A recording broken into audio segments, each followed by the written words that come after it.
Bangsa yang Lause sebutkan tadi adalah bangsa Israel. Ya benar. Ayo kita sebutkan bersama-sama satu kali lagi. Bangsa Israel. Ya, bangsa Israel, keturunan Abraham dan keturunan Yakub. Anak-anak, apakah kalian ingat Allah menyertai bangsa Israel waktu keluar dari Mesir, dan Allah memberikan banyak sekali keajaiban. Lalu bangsa Israel mulai berjalan di padang gurun. Tapi seperti kalian tahu, di padang gurun itu ya enggak banyak loh tersedia bahan makanan. Bagaimana ya Allah memberi mereka makan? Ya benar, Allah mengirimkan mana dan burung puyuh. Wah, anak-anak pintar, juara semuanya. Masih ingat cerita-cerita yang minggu lalu? Ya. Lalu Allah mengirimkan apa ya kepada bangsa Israel pada waktu siang dan pada waktu malam untuk menunjukkan jalan? Tiang. Ya benar. Tiang awan dan tiang api. Ya, tiang awan pada waktu siang supaya bangsa Israel nggak kepanasan.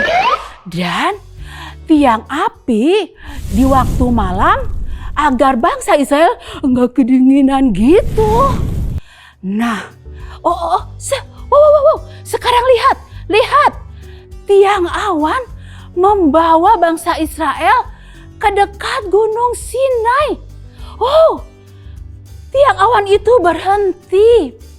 Artinya bangsa Israel juga harus berhenti. Lalu mereka memasang kemah dan tinggal di bawah gunung itu.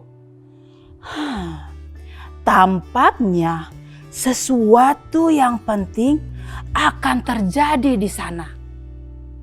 Waktu itu Allah memanggil Musa naik ke atas gunung. Di atas gunung Allah berbicara kepada Musa dan memberikan pesan yang sangat penting untuk disampaikan kepada bangsa Israel yang sedang menunggu di bawah. Lalu Musa turun dan menyampaikan pesan Allah. Hai bangsa Israel, Allah ingin kalian tahu bahwa Allah telah membawa kalian keluar dari Mesir. Ia menyelamatkan dan menjaga kalian. Kalian adalah bangsa yang dipilih Allah menjadi umat-Nya yang sangat istimewa. Maka jadilah setia dan taat kepadanya. Apa? Bangsa yang dipilih menjadi umat Allah? Artinya kepunyaan Allah juga dong, milik Allah. Wow, ini sangat istimewa. Kemudian bangsa Israel menjawab dengan gembira. Semua yang diperintahkan Tuhan akan kami lakukan. Tapi anak-anak, apakah hanya bangsa Israel yang menjadi umat Allah dan miliknya Allah? Ternyata bukan hanya bangsa Israel loh. Karena firman Tuhan berkata, setiap orang yang percaya kepada Tuhan Yesus, dia diselamatkan dari hukuman dosa dan menjadi milik Tuhan. Ya, kepunyaan Tuhan. Jadi, kalau anak-anak percaya kepada Tuhan Yesus, anak-anak juga menjadi milik Tuhan Yesus. Yeay! Tuhan Yesus mengasihiku. Aku istimewa.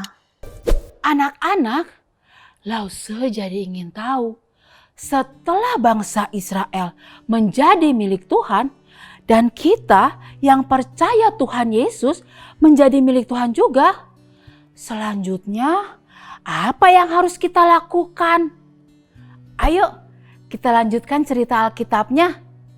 Lalu Allah berkata kepada Musa bahwa 3 hari lagi Allah akan datang dan berbicara kepada bangsa Israel dari Gunung Sinai. Oleh karena itu, Allah mau bangsa Israel bersiap-siap. Maka bersiap-siaplah bangsa Israel. Mereka bersih-bersih, lalu mencuci pakaian dan menunggu di perkemahan di bawah gunung. Allah berkata, tidak ada seorang pun atau binatang pun yang boleh mendekat ke gunung itu. Sebab Allah yang kudus akan datang ke sana. Dan apa yang terjadi pada hari ketiga? Pada waktu pagi, ada suara guru mengguntur dan cahaya kilat. Awan yang tebal menutupi gunung dan bunyi sangkakala seperti trompet yang sangat keras. Orang-orang Israel gemetar saat mereka memperhatikan dan mendengarkan. Suara sangkakala semakin keras. Semua yang diperintahkan Tuhan akan kami lakukan. Kami akan taat. Oh, itu 2 loh batunya. Coba ya, Lause lihat dulu.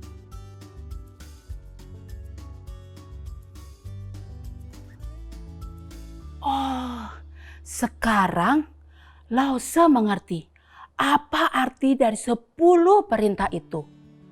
Apakah anak-anak mau tahu artinya? Artinya adalah kasihilah Tuhan Allahmu karena Tuhan adalah yang utama dan yang terpenting. Dan sayangilah orang lain dan berbuat baik kepada orang lain. Tapi untuk apa ya Allah memberikan 10 perintah itu kepada bangsa Israel? Begini, Allah mau supaya bangsa Israel hidup menurut jalannya Tuhan. Bukan hidup sembarangan, tetapi menjadi bangsa yang menyenangkan Allah. Karena bangsa Israel adalah umat kepunyaan Allah dan miliknya Allah. Wah, kalau begitu kita yang menjadi milik Tuhan harus hidup menyenangkan hati Tuhan juga loh. Apa saja yang menyenangkan hati Tuhan? Yuk kita sama-sama membacanya. Lukas 10 ayat 27. Kasihilah Tuhan Allahmu dan kasihilah sesamamu manusia. Ayo kita ulangi dengan gerakan ya. Lukas 10 ayat 27. Kasihilah Tuhan Allahmu dan kasihilah sesamamu manusia.